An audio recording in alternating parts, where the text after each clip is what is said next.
سلام، در این ویدیو با آموزش صدور پیش فاکتور در خدمت شما عزیزان هستم. برای ثبت پیش فاکتور از قسمت معامله پیش فاکتور رو انتخاب می‌کنیم. در پنجره نمایش داده شده اسم خریدار و کالاهای مورد نظرمون رو وارد می‌کنیم.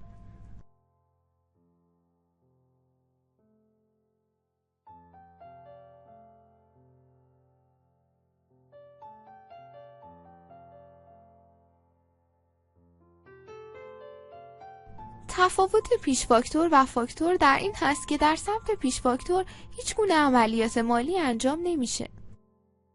پیش فاکتورها صرفاً برای اطلاع مشتری از قیمت‌ها صادر میشن و طبعاً عملیات پرداختی در اونها هم انجام نمیشه و موجودی انبار هم بعد از ثبت پیش فاکتور تغییری نمیکنه.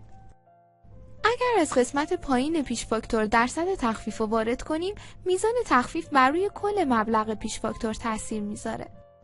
در صورتی که بخوایم درصد تخفیف‌های متفاوتی برای هر یک از کالاهای پیش فاکتور در نظر بگیریم، میتونیم روی کالای مورد نظرمون دبل کلیک کنیم و در پنجره نمایش داده شده به صورت درصدی یا ریالی تخفیف بدیم. همچنین میتونیم جلوی هر کالا مبلغ تخفیف رو به صورت ریالی وارد کنیم.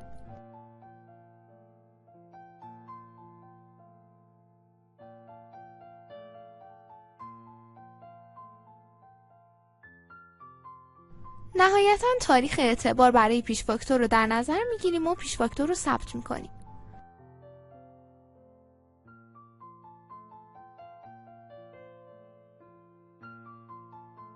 با زدن دکمه مشاهده فاکتور نسخه چاپی نمایش داده میشه.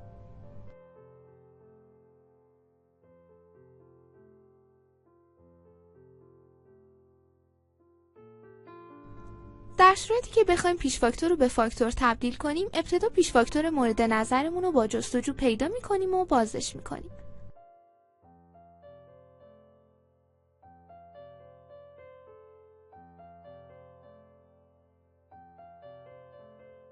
بعد از زدن دکمه تبدیل پیش فاکتور به فاکتور، دکمه های پرداخت در قسمت پایین فرم اضافه میشه و پس از ثبت عملیات کسر از موجودی انبار انجام میشه.